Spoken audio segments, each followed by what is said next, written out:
I, 28F, met James, 36M, 4 months ago at my friend Lisa's birthday party. Lisa had invited a mix of people from different friend groups, and James was there with his colleague Mike, who is Lisa's boyfriend. When we first met, James seemed perfect. He was charming, intelligent, and showed genuine interest in getting to know me. Being 36, he was more mature than guys I'd dated before. He has a stable career as a software engineer at a reputable tech company, owns his house, and seemed to have his life together. For context, I need to explain about my twin sister Sarah. We're identical twins, but growing up, she was always considered the more successful one. She became a nurse, graduated top of her class, and practically everyone in our family adores her. Don't get me wrong, I love my sister dearly. But our parents always made comparisons between us, which affected my self-esteem. When Sarah got straight A's, they'd ask why I got B's. When she became head cheerleader, they wondered why I preferred drama club. Even now, at family gatherings, they bring up her achievements more than mine. Despite this, Sarah and I maintained a close relationship. We tell each other everything and try to meet at least once a week for coffee. She's always been supportive of my career in marketing, even though our parents think it's less prestigious than nursing. She's genuinely a good person, which makes the situation even more complicated.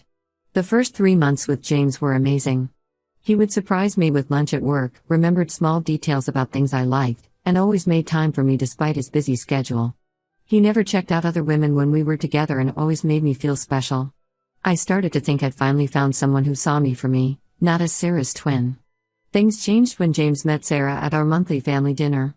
I noticed small things at first, how his eyes would linger on her a bit too long, how he seemed more animated when talking to her. I brushed it off as him trying to make a good impression on my family. Sarah brought her boyfriend Tom, who she'd been dating for 2 months. Tom's a high school teacher, kind and down-to-earth, but James seemed dismissive of him from the start. Over the next few weeks, James started bringing up Sarah in our conversations more frequently. He'd ask about her work schedule, her hobbies, and what she was like growing up. Again, I tried to rationalize it as him showing interest in my family. But then came the comments about Tom. We were having dinner at his place last week when he suddenly said, "I don't think Tom is right for Sarah." When I asked why, he launched into this long speech about how Sarah deserved someone more ambitious, someone who could match her intelligence and drive. He said things like any man would be lucky to have someone like her and she's wasting her potential with him. The way he spoke about her, it was like he'd been thinking about this a lot. I started paying more attention after that. When we're at family gatherings, his eyes follow her around the room. He positions himself to be near her whenever possible. Last Sunday at our parents' house, Sarah was telling everyone about a difficult case at the hospital, and James was completely engrossed. He asked detailed follow-up questions and complimented her dedication to her patients. When Tom mentioned wanting to take Sarah on a beach vacation, James immediately suggested several exotic locations, talking about them as if he'd already planned the perfect trip. What really set off alarm bells was his reaction to Sarah's new dress at our sister's baby shower last weekend. It was a simple blue sundress, but James couldn't take his eyes off her. Later, he told me I should get the same dress because it would look great on me too. It felt like he was trying to make me more like her. I've noticed he's always online when Sarah posts anything on social media. He likes and sometimes comments on her posts within minutes. When I checked his phone, with his permission, to order food delivery last night, I saw he had saved several of her photos from Facebook. Who does that with their girlfriend's sister? The worst part is that Sarah hasn't noticed anything unusual. She's friendly with James but maintains clear boundaries. Tom seems oblivious too, probably because he's secure in the relationship. I haven't told anyone about my concerns yet. My best friend Rachel would tell me to dump him immediately, but I worry I'm letting my childhood insecurities cloud my judgment. Part of me wonders if I'm seeing things that aren't there. Maybe he's just trying to be friendly with my family? But then I remember how he stares at her, how he criticizes her boyfriend, how he saves her photos, and my stomach turns. Am I crazy for thinking my boyfriend might be attracted to my twin sister? Should I confront him about this? Should I talk to Sarah first? I need objective opinions because I can't tell if I'm overreacting or if this situation is as messed up as it feels. Update 1, it's been 2 weeks since my original post, and everything has fallen apart. After reading the comments suggesting I talk to James about his behavior, I decided to confront him. What I discovered was far worse than I imagined. I invited him over to my apartment last Friday, thinking a private setting would be better for this conversation. I had planned everything I wanted to say. I started by calmly explaining how his behavior around Sarah made me uncomfortable. I mentioned specific incidents, the constant staring, the comments about Tom, saving her photos, and his excessive interest in her life.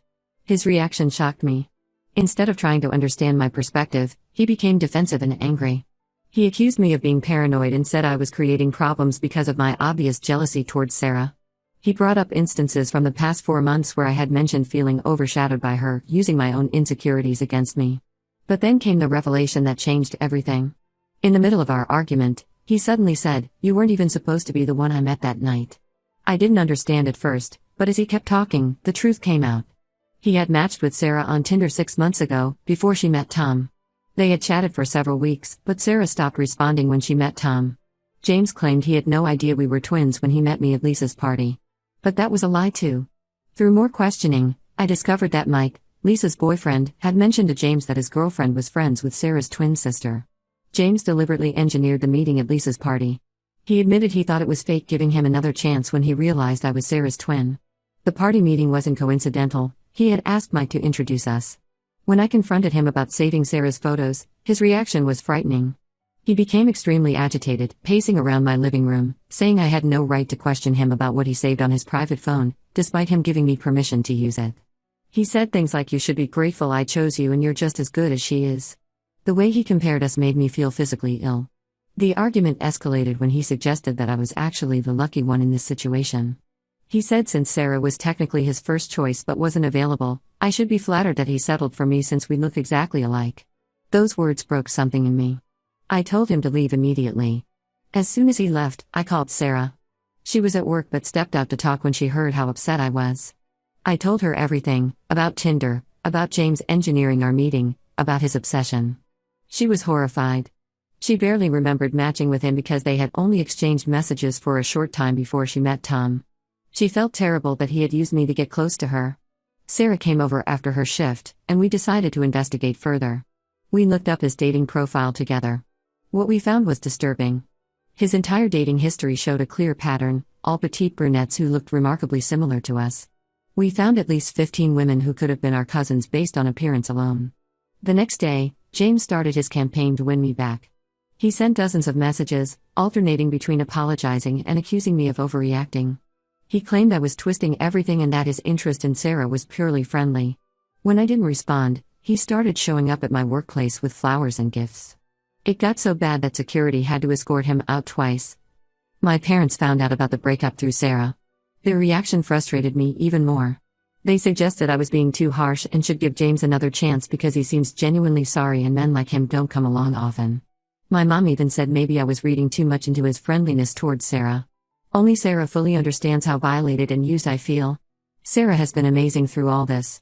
She immediately blocked James on all social media platforms and warned Tom about his behavior. She also helped me document everything in case his behavior escalates further. Tom was understandably angry when he learned about the situation and offered to help if James keeps showing up uninvited. I'm struggling to process everything. The past 4 months feel like a lie. Every moment, every conversation with James now has a different meaning. Was he imagining Sarah every time he looked at me? Was he comparing us constantly? The thought makes me sick. I've blocked him everywhere, but I'm afraid this isn't over yet. Update 2. It's been 2 months since my last update, and the situation has escalated beyond anything I could have imagined. Last month, Sarah discovered something deeply unsettling. After blocking James on all her main social media accounts, she started getting follow requests from accounts she didn't recognize. These accounts had generic names and stock photos as profile pictures. She ignored them at first, until one of her coworkers mentioned seeing someone who looked like me lurking around the hospital parking lot where Sarah works. Sarah started investigating these suspicious accounts and found they were all created within days of her blocking James. Each account had saved every single one of her photos, including ones from private hospital events that weren't public. What really scared her was finding comments on photos of her with patients. He had somehow figured out which patients she had treated and tried to contact them, claiming he was doing a satisfaction survey about her care. The hospital administration got involved when one elderly patient's family reported receiving strange messages asking personal questions about Sarah. They had to issue him a formal warning and threaten legal action. Sarah had to explain the whole situation to her supervisors, which was humiliating for her. Tom's experience was even more frightening. He started noticing a familiar car parked outside their apartment building during odd hours. The first few times, he dismissed it as coincidence. Then one night, coming home late from school, he caught James sitting in his car, watching their apartment. When Tom confronted him, James claimed he was there to talk to me about getting back together. This made no sense since I've never lived in that area. Sarah moved there last year. This happened 3 more times before they called the police. They set up security cameras and documented every incident. The footage showed James following Sarah to work multiple times and sitting in his car outside their building for hours. With this evidence, Sarah and Tom were able to get a restraining order against him. The most disturbing revelation came through social media. I had posted about my experience with James as a warning to other women. A woman named Rachel messaged me saying my story sounded familiar. 2 years ago, she and her identical twin sister had a similar experience with James. He had dated Rachel for 6 months while becoming increasingly obsessed with her twin.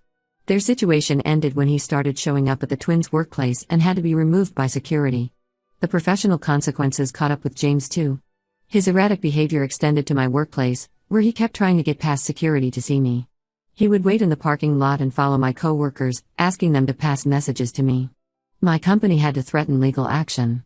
When his employers found out about the restraining order and his behavior, they terminated him.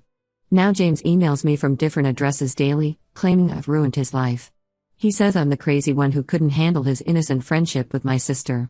He's created elaborate stories about how Sarah led him on and I turned her against him out of jealousy. Some of his emails are angry rants, others are bizarre love letters comparing me to Sarah. Each one shows his grip on reality slipping further. What scares me most is how calculated he was from the beginning. Looking back, every move was deliberate, from engineering our first meeting to integrating himself into my family.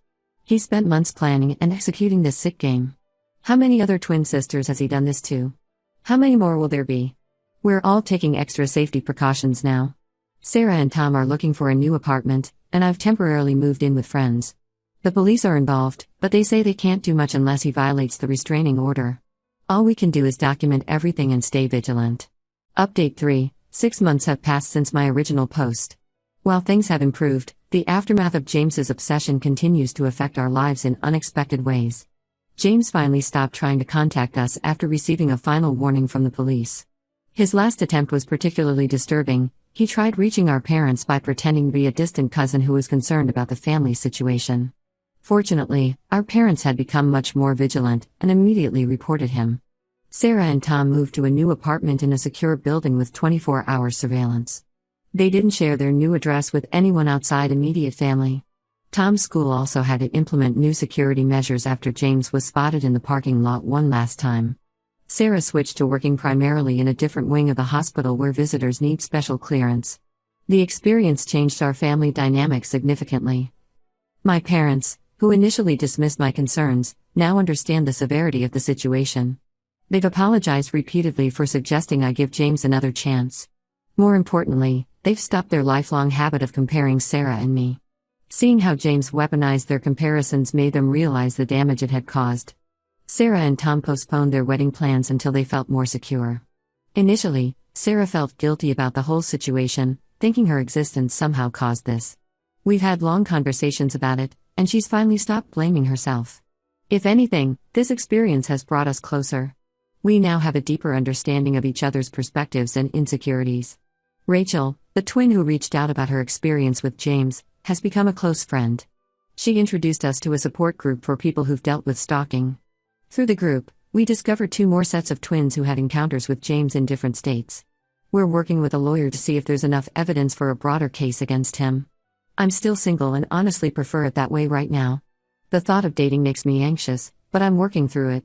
My focus is on rebuilding my sense of security, independence.